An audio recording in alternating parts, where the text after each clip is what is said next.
Okay, so for the lesson check, it's just asking you to identify the problem and then explain all the things that you need. So this is still talking about your trail, okay? The criteria is time and money and materials.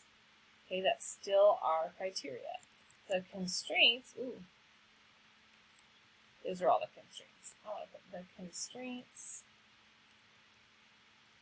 are time, money, and materials. The criteria are how to test and try out new ideas to have the least erosion and still be safe. Brainstorming and research help to narrow down which materials to use and how to use them. Then you can have a solution to test until the model works for both criteria and constraints. Alright, checkpoints. Defining the problem is usually the first part. What steps do you have to use when you're defining the problem? Okay, are you evaluating it? No, you're trying to define the problem. So yeah, find the problem and do research, yes, but not testing yet, because testing is after defining the problem. Well done. Finding a problem and learning more about it are often the first steps in a design process. Okay, is it a criteria or is it a constraint? Well, time and money and location, that's not going to change. That's our constraint. That is not going to help us. But we also, our criteria is we don't want erosion and we want it to be safe. Well done. Criteria are the desired features of a solution. Using local materials and planting native plants are two possible criteria. A constraint is an absolute limit on possible solutions. The money you can spend, how much time you have to finish, and the availability of materials are all limits on a solution. All right. And then down here it says completed. So good brainstorming, not necessarily testing, because good brainstorming can let every member of the group share. Right? If you're all brainstorming at the same time, you're sharing your ideas. After all members have spoken, the best thing to do, you don't want to expand, it's going to be hard, you got to narrow down the list to find the solution. Well done. Brainstorming involves sharing ideas, discussing them, and choosing the best one or two ideas to develop further. Alright. Which of the following are true about engineering design process? Collaboration, communication never play a role? Oh, they always play a role, so we're not going to choose that. Each step needs to be followed in exact order. They didn't say that because if you remember, they had like a loop going on, so it doesn't have to be the exact order. Sometimes steps are repeated, so yes, because they're not in exact order, they can be repeated.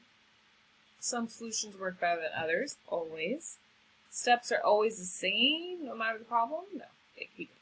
Well done. There are many possible design processes. The solutions that result can vary in quality. Why is communication important?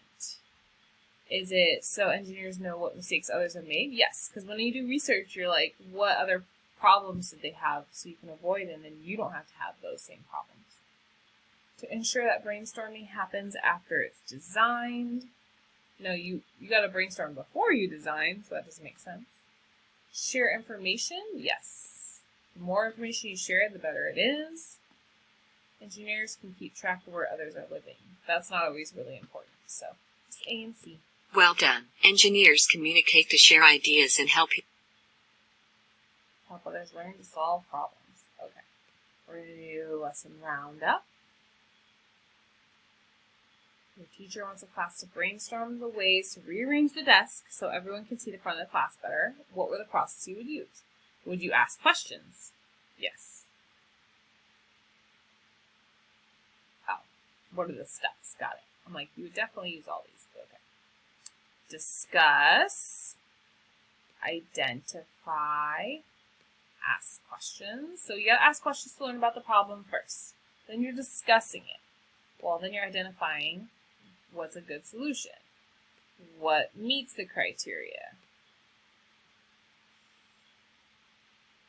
Assign someone to record. That's after discussing.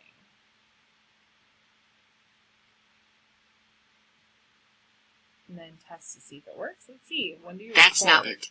Review exploration 2 and think about how you solved problems in this lesson. Okay, so we know that you have to ask questions. You're also going to decide and then test. But do you discuss the ideas before you identify? Probably not. Let's see if we can identify and then discuss. That's not it. So then, Correct answer shown. This shows one possible process to solve the problem. Okay, so you want to make sure you ask questions to learn more about the problem. Identify constraints and criteria. Then write down your ideas. Then discuss which solution you're going to choose from there. Awesome. Makes sense.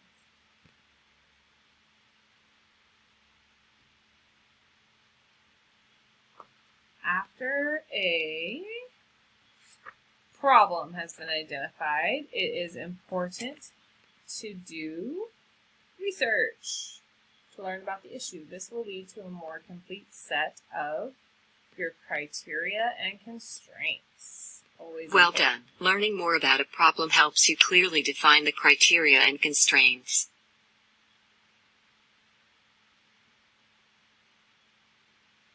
Background research. We were just talking about research up here. That's why it's important to use the information from problem to problem. Background research is an important part of getting a solution. Conducting research. Ooh, they've got some errors in their typing, huh?